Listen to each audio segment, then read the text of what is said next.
My daughter called me 3 days before Christmas and said, "Dad, the best gift you could give me this year is simply not coming." I said, "Of course," and hung up. I didn't argue. I didn't beg. I just made 3 calls that morning that ensured she'd remember that Christmas for the rest of her life. My name is Walter Higgins. I'm 66. Spent 38 years as a structural steel contractor in Charlotte, North Carolina. These days I putter in my garage refinishing old tool chests, which my wife Carol says is just a socially acceptable way of hoarding rust. Carol and I have been married 40 years. My best friend Sal and I have known each other since 1993, back on the rail yard off Statesville Avenue. My daughter Kim is 38, married 6 years to a real estate agent named Bradley Ashworth. Every Christmas since the wedding, Kim hosted at their place in Ballantyne. Every Christmas I brought the same bourbon pecan pie Carol makes, and Bradley made the same joke about my truck being older than his marriage. Usually funny. That's the part that gets me now. Carol and I built our life slow and careful. A house in Steel Creek, 3 kids, and 1 piece of property I bought outright in 1987. 4 acres off Independence Boulevard I never developed, because I liked knowing I owned something free and clear. About 6 weeks before Christmas, Bradley came by with a folder, storage unit paperwork, he called it, a liability release for a shared unit where the family kept holiday decorations. Said his insurance required a signature from everyone with access. I signed it at my own kitchen table without reading past the first paragraph, because that's what you do when your son-in-law hands you a form and calls it routine. In November, Kim mentioned lightly, the way you mention weather, that Bradley's brokerage had lost a big commercial deal, a shopping center in Fort Mill, $340,000 in earnest money fronted against a commission that never landed. I didn't ask more. You don't pry into your son-in-law's business. 3 days before Christmas, Kim called at 8:40 in the morning. "Dad, I need to ask you something, and I need you not to make it a whole thing.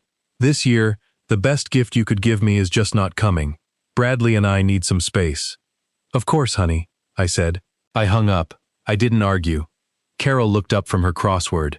That didn't sound good. I said it was fine, but something sat wrong in my chest, the kind of wrong you get on a job site when a beam looks level but your gut says measure it anyway. So I measured it. I called my accountant, Ellen, just to ask an innocent question. She mentioned seeing something on a shared calendar, a notary named Priya Chandrasekaran, booked at Kim's house at 10 a.m. on the 24th. "Walt," Ellen said. "I know that name. She does commercial closings, deed transfers for shopping centers. That's a strange notary for something routine at somebody's house on Christmas Eve." I called Denise Callahan, my attorney of 20 years, and asked if there was any power of attorney on file with my name on it. She called back 40 minutes later. "There is, filed 3 weeks ago. General durable power of attorney, financial authority included, naming Bradley Ashworth as agent. Your signatures on it. Dated the same day as a storage unit release you also signed." I hadn't signed a power of attorney. I'd signed a form about Christmas decorations. Denise pulled both documents. The storage release was 1 page. The power of attorney was 3, and the notarization block carried a different font size than the rest, like it had been typed in afterward on an already signed page. I sat there 4 minutes with my coffee going cold before I said a word to Carol. Then I called Sal. I told him everything. "Bradley's a real estate agent," he said. "He knows exactly what altering a signed document means. This isn't confusion. This is a plan." "I know," I said. "I'm coming with you on the 24th, Sal said. "Don't argue with me either." Denise moved fast, filed a fraud alert on my Independence Boulevard parcel, had her paralegal hand deliver a formal revocation of the power of attorney to the registrar that same afternoon, and called the North Carolina Real Estate Commission to report a licensed agent potentially executing a deed transfer under a fraudulently obtained power of attorney naming himself as agent, without the principal present. On December 24th, Sal and I drove to Kim's house in my truck, the one older than Bradley's marriage. Kim opened the door, surprised, then uncomfortable. "Dad, I said we needed space." "I know," I said, "but there's a notary coming at 10 to notarize a deed transfer on my property, executed under a power of attorney I never knowingly signed. I think I should be here for that." Bradley came around the corner in a sweater I recognized from 2 Christmases back. his face landing somewhere between confusion and calculation. "Walt, this is just routine paperwork. Nothing to worry about." "Routine paperwork on my property," I said, "executed by you as my agent, on a document with a notarization block that doesn't match the rest of the page." "There's just some estate planning stuff," he said, "protecting the family assets. Lots of technical language that gets misread." "Bradley, I built parking garages for 38 years. I understand technical language. What I don't understand is why you told me I was signing a storage release, and 3 weeks later, you're listed as attorney-in-fact on a general power of attorney with my name on it." The notary, holding a leather folder, said maybe she should reschedule. Bradley told her to wait. Kim turned to him. "What is he talking about?" "It's complicated, babe," Bradley said. "There's been cash flow issues at the brokerage. $340,000 tied up after Fort Mill fell apart. If we restructured the ownership on your dad's lot, just temporarily, we could cover it, and nobody would even—" "Restructured," I said, "is a generous word for what my attorney is calling forgery and financial exploitation of an elderly adult." The room went very quiet. Bradley tried a few more angles. The land was undeveloped anyway.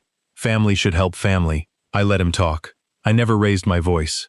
I told him the county already had a fraud alert on the deed. The power of attorney was void. The real estate commission had been notified that morning, and my attorney would file a police report if the notary appointment went 1 minute further. That's when he stopped talking. Kim sat down slowly on the arm of the couch, looking at her husband like she was seeing him from a great distance. The legal process took just over 8 months. Bradley was charged with uttering a forged instrument and attempted financial exploitation of an elderly adult. He surrendered his real estate license before the commission could revoke it. He avoided prison through a plea. 3 years probation, $18,400 in restitution. Kim separated from him in March. The divorce finalized by August. She moved into a smaller place near us in Steel Creek. I sold the Independence Boulevard land the following summer, on my own terms, to a family building an equipment yard, $920,000. Kim and I are close again. It took time and a lot of quiet conversations, but she says now she should have questioned that storage unit folder the day Bradley brought it home. This Christmas, Carol made the bourbon pecan pie again, and Kim came to our house and stayed. No notary scheduled anywhere on anybody's calendar. Sal showed up around 4 with a bottle of something he refused to name. "Well, Walt," he said, "you didn't need the whole family drama to have a good Christmas after all." "No," I said, "I suppose I didn't." Carol handed me a slice of pie. "You know, for a man who claims he's calm under pressure, you sure went quiet for 4 whole minutes at that kitchen table." "I was doing math," I said. "Next time do it out loud," she said. "You scared me half to death." Sal laughed so hard he nearly dropped his plate. Outside the window, the bird feeder swayed a little, still half full from the morning I found out what Christmas Eve was really going to look like.